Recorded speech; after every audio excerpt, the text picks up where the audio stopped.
জুলুম এখনো শেষ হয়নি। নতুন বাংলাদেশ গড়তে হলে নতুন বিধান লাগবে, নতুন সংবিধান লাগবে। নতুন সংবিধান ছাড়া নতুন বাংলাদেশ গড়া সম্ভব হবে না। 53 বছরে কেউ পেরেছে? পারে নাই। এজন্য দেশ এখনো কিন্তু টালমাটাল, দেশ এখনো টালমাটাল অবস্থায় আছে, একটা স্থিতি আসে নাই, স্টেবল হয় নাই। কিন্তু আলহামদুলিল্লাহ জনগণ, আমরা যারা, আপনারা যারা, আমরা আমাদের জীবন দিয়ে এই দেশ রক্ষা আল্লাহর সাহায্যে আমরা করতে পেরেছি আলহামদুলিল্লাহ। শেখ মুজিবুর রহমান পরিণতিটা কি ভালো ছিল? এত করুণ পরিণতি পৃথিবীর ইতিহাসে খুঁজে পাওয়া খুব কম, খুব কম। হাজারটা এই ধরনের ইতিহাসের মধ্যে 2-1টা এরকম হয়েছে। এরপরে জিয়াউর রহমান উনিও কোনো সুখের মরণটা মরে যেতে পারেননি। পরিণতিটা কতটা ভয়াবহ হয়েছে। আমি সেদিন ছিলাম চিটাগাং, যে সার্কিট হাউসে প্রেসিডেন্ট জিয়া মারা যান, আমি তার 1 কিলোমিটারের মধ্যে ছিলাম। আগামী দিনে যদি এই দেশের জন্য তপ্ত তাজা খুন ঢেলে দিতে হয়, রাজি আছেন না? ইনশাআল্লাহ বাংলাদেশের মানুষ আমরা এটা করতে পারবো ইনশাআল্লাহ। প্রিয় ভাইয়েরা, আল্লাহ তাআলার কোরআনের যে আয়াতটি আমি পড়েছি, সূরা আহজাবের একটি আয়াত তেলাওয়াত করেছি। লাকাদ কানা লাকুম ফি রাসূলিল্লাহ, আল্লাহ বলছেন তোমাদের জন্য আল্লাহর রাসূলের মধ্যেই কি রয়েছে? উসওয়াতুন হাসানা, বিউটিফুল মডেল, সুন্দর মডেল।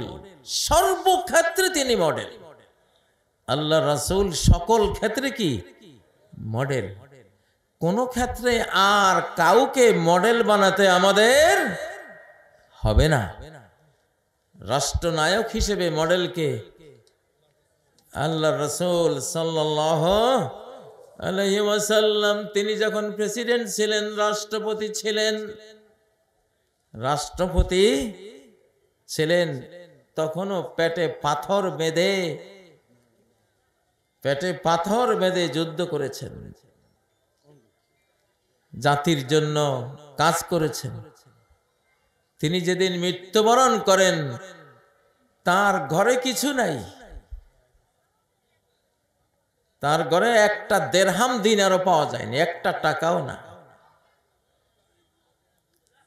একটা টাকাও তার ঘরে পাওয়া যায় নাই। কোনো আলমিরা পাওয়া যায় নাই, সোফা সেট নাই, কোনো ড্রয়ার, ওয়ার্ড্রোব, এটা সেটা কিছুই নাই।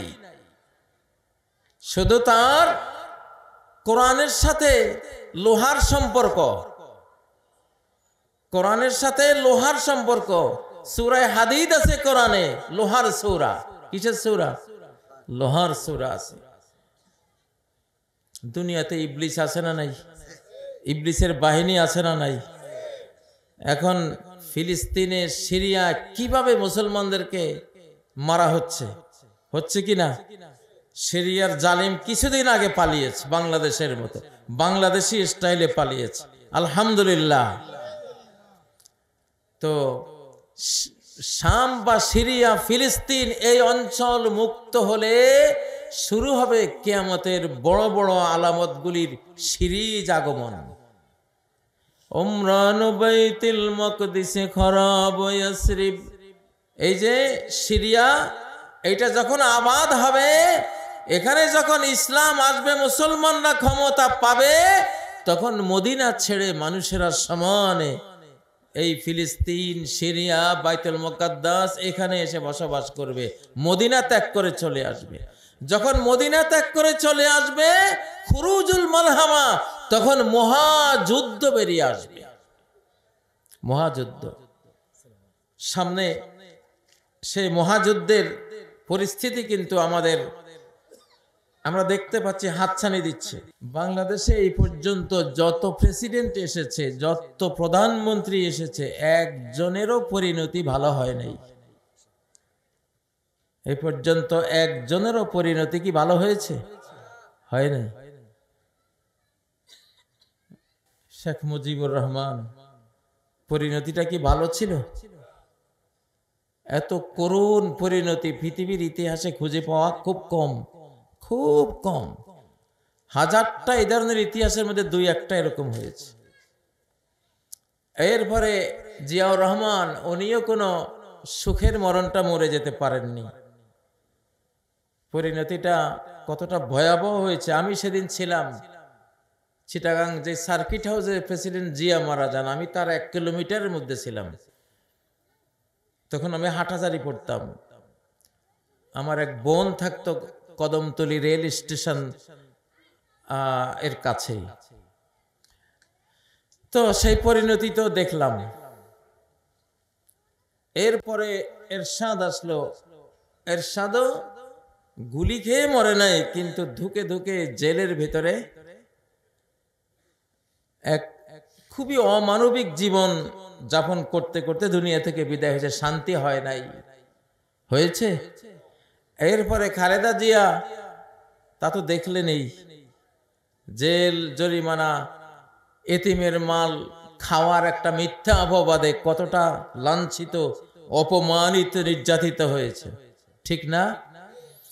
আর এর পর্যন্ত পরিণতি কিছু আমরা দেখেছি। আরো ভয়াবহ কি পরিণতি সামনে আসতে পারে সেটা আল্লাহ জানেন। সামনের দিনগুলিতে আমরা দেখব। এখন একটা প্রশ্ন, কেন এমনটা হলো? এখানেই তো একটা জিজ্ঞাসা আছে, আছে না নাই? সোজা জবাব, এই দেশে যদি কোন প্রেসিডেন্ট, প্রধানমন্ত্রী, রাজনৈতিক নেতা, এই যে পালালো 17 বছরের জালিম রাজকে, কোথায় সব ফেলে রেখে 1000 কোটি টাকা মাটির নিচে ফেলে পালিয়ে গেছে, গেছে না? নিজের ঘর বাড়ি বিল্ডিং, আহারে কিছুই এখন তাদের হাতে আছে। এই পরিণতি কেন জানতে হবে না? এই পরিণতির কারণটা কোরআনে আছে, এটা দুনিয়ার কোন সংবিধানে এটা লেখা নাই, ঠিক না বে ঠিক? ও ভাইরা, এই দেশ 1947 সালে আল্লাহর নামে নেওয়া একটা দেশ। কার নামে? আল্লাহর নামে। তখন মুসলিমরা যুদ্ধে ঝাঁপিয়ে পড়েছিল একটা জিনিস দেখে, যে মোহাম্মদ আলী জিন্নাহ কোরআন হাতে নিয়ে বলেছিলেন, এইটি আমাদের কনস্টিটিউশন, আমাদের সংবিধান। আমাদের সংবিধান লিখতে হবে না, লেখাই আছে, বুঝেছেন? কিন্তু আমরা দেশ পাকিস্তান বানিয়ে কি আল্লাহর কোরআনকে অনুসরণ করেছি? আল্লাহর রাসূলকে অনুসরণ করেছি? করি নাই। পাকিস্তান ভেঙে গেল ওই কোরআনের অভিশাপে। ওই আল্লাহর সাথে যে বেঈমানি, গাদ্দারি, বিশ্বাসঘাতকতা করেছিলাম, সেজন্য পাকিস্তান 24 বছর টিকে নাই, ধ্বংস হয়ে গেছে, ঠিক নয় কি? ধ্বংস যে হয়েছে খুব ভালোভাবে হয়েছিল। এই দেশের প্রায় 3 লক্ষ মানুষ জীবন দিয়েছে। 30 লক্ষ না, ওটা মিথ্যা কথা। শেখ মুজিব সাহেবকে বলা হয়েছিল আপনি 3 লক্ষের কথা বলেন, উনি 3 মিলিয়ন বলেছিলেন। লাখ আর মিলিয়নের পার্থক্যটা ব্রেইনে তখন হঠাৎ আসে নাই। 3 লাখের জায়গায় বলে ফেলছিলেন 3 মিলিয়ন। আর ওর পরে যখন ওনাকে বলা হলো এটা তো মারাত্মক ভুল, কইছি তো কইছি, বুঝেন না? ওই হয়ে গেছে 30 লক্ষ। আমি অনেক বই পড়েছি নিজে, 2,88,000 পর্যন্ত হিসাব পাওয়া যায়। কত? 2,88,000, ধরুন রাউন্ড ফিগারে চলি, কত? 3 লাখ। তো তা কি কম নাকি? 3 লক্ষ মানুষের খুন ঝরেছে, মিথ্যা কথা বলেছি, কোরআন দেখিয়ে দেশ নিয়েছি, অথচ কোরআনকে পিঠের পিছনে ফেলে দিয়েছি, ঠিক না? মুসলিম নাম, আল্লাহকে সেজদা দেব, আল্লাহর বিধানে চলবো, আল্লাহর নবীর আদর্শে চলবো, এই ওয়াদা নিয়ে ওই পাকিস্তান তৈরি করতেও 10 লক্ষ মুসলমান জীবন দিয়েছে। রায়টে, বিভিন্ন দাঙ্গায়, খুনে, রায়টে 10 লাখ তৎকালীন মুসলিমরা জীবন দিয়েছে। কিন্তু রাষ্ট্র তৈরি করার পরে কোরআনের কথা বললে কয় জঙ্গি। যে কোরআন দেখিয়ে তুমি দেশটা বানালা, সেই কোরআনের কথা বললেই জঙ্গি। তারপরে কিনা কয় আরো কত কি, মৌলবাদী, ঠিক না? আর কি রাজাকার। হ্যাঁ, কামা তাদিনু তুদান, যেমন কর্ম তেমন ফল। তুমি যে রাজাকার বলে বলে আলেমদেরকে ফাঁসিতে ঝুলিয়েছ, নিজামী, মৌলানা মুজাহিদ, আব্দুল কাদের মোল্লা, আহারে এই নিরপরাধ মানুষগুলিকে ফাঁসিতে ঝুলানো হয়েছিল রাজাকার তকমা দিয়েই তো, ঠিক না? মৌলানা আবুল কালাম আজাদ, এই দেশের বুদ্ধিজীবী আলেমদের মধ্যে 2-3 জন বুদ্ধিজীবী আলেমদের মধ্যে মৌলানা আবুল কালাম আজাদ আকরামাহুল্লাহ বেঁচে আছেন। ওনাকে বাচ্চু রাজাকার বানিয়ে মৃত্যুদণ্ডের রায় দেয়াতে উনি চলে গেছেন, পালিয়েছেন। পালিয়ে যাওয়া সুন্নত, জালিমের হাত থেকে পালিয়ে যাওয়া কি?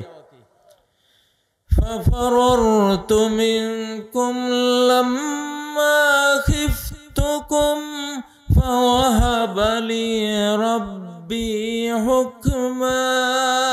মুসা আলাইহিস সালাম বলেন, আমি যখন শুনলাম পার্লামেন্টে আমাকে হত্যা করার পরামর্শ চলছে, আমি পালিয়ে গেলাম। তাহলে পালিয়ে যাওয়া একজন নবীর কি সুন্নত। আমাদের নবী সাল্লাল্লাহু আলাইহি সাল্লাম সম্পর্কে সূরা আনফালে আল্লাহ বলেছেন, লা ইয়াকতুলুকা আও ইউখরিজুকা আও ইউসবিতুক, তোমাকে ওরা দারুন নাদওয়া মিটিং করছে, হয় তোমারে হত্যা করবে, না হয় দেশ থেকে বের করে দেবে, আর না হয় দেশে বন্দী করে ফেলবে। তখন তুমি দেশ ছেড়ে চলে গেছো। তাহলে দেশ ছাড়াও কি সুন্নতের মধ্যে আছে না? আছে। প্রিয় ভাইয়েরা, যেই কোরআন দেখে দেখিয়ে হাতে তুলিয়ে মোহাম্মদ আলী জিন্না দেশটা স্বাধীন করলো, সেই কোরআনের কথা বলার কারণে শত শত নয়, হাজার হাজার নয়, লক্ষ লক্ষ আলিম উলামা নির্যাতিত হয়েছে। আপনারা কি মনে করেন 5ই আগস্ট আল্লাহ বাংলাদেশ দিয়ে দিয়েছেন, আপনারা এখন সুখে থাকবেন, কোরআনের কথা না বললেও আল্লাহ এই সুখে রাখবেন? এটা কি ভাবেন? অসম্ভব কথা। সামনে আরো ভয়াবহ দিন আসতেছে।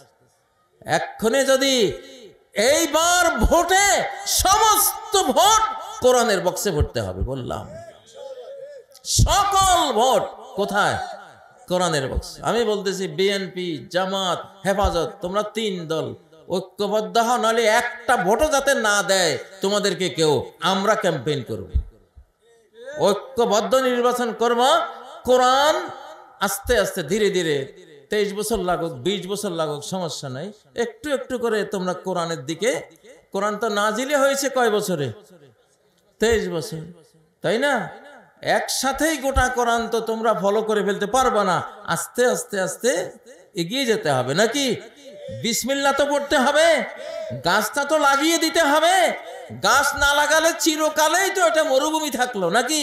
বিসমিল্লাহ পড়ে শুরু তো করতে হবে, শুরুটা করে দাও, না হলে বাঁচতে পারবা না। আমি সেদিন মন্ত্রণালয়ে ঢুকে উপদেষ্টাদেরকে বলছি 2-3 জনকে যে এই আপনাদের ইতিহাস, কালকেও বলেছি একজনকে, এই ইতিহাস দেখেন, আপনাদের পরিণতি এর চেয়ে ভয়াবহ হবে এবং আরো অল্প সময় হবে এইবার যদি ভুলটা করেন। আমার আল্লাহ সাক্ষী, তিনি শুনতেছেন, শাস্তি এবার আরো কঠিন আসবে। অতএব সামনে নির্বাচন হোক আর যুদ্ধ হোক, আমি জানি না নির্বাচন হবে কিনা, তবে যুদ্ধ যে হবে কোনো সন্দেহ নাই। নির্বাচন হলে হতে পারে, বাট যুদ্ধ যে হবে কোনো সন্দেহ নাই। অস্ত্রের ঝনঝন ঝংকার, অস্ত্রের ঝনঝনানি, আরাকান আমাদের পাশেই তো, ভয়াবহ সব অস্ত্রে ভরে গেছে। ওই যে মিজোরাম, মনিরামপুর, 7 সিস্টার, যুদ্ধের আগুন জ্বলে উঠেছে ওখানে। বাংলাদেশের চতুর্পাশে তো আগুন জ্বলা শুরু, আর ভেতরে যে জ্বলবে আমি জানি, নিঃসন্দেহে জানি যে এইখানেও সেই ঘটনা ঘটাবার জন্য সব ষড়যন্ত্র ভিতরে ভিতরে পাকিয়ে রাখা হয়েছে। অতএব কোন একটি দলের পক্ষে এই বাংলাদেশকে কন্ট্রোল করা কখনো কোনো ক্রমেই এই পরিস্থিতিতে সম্ভব হবে না।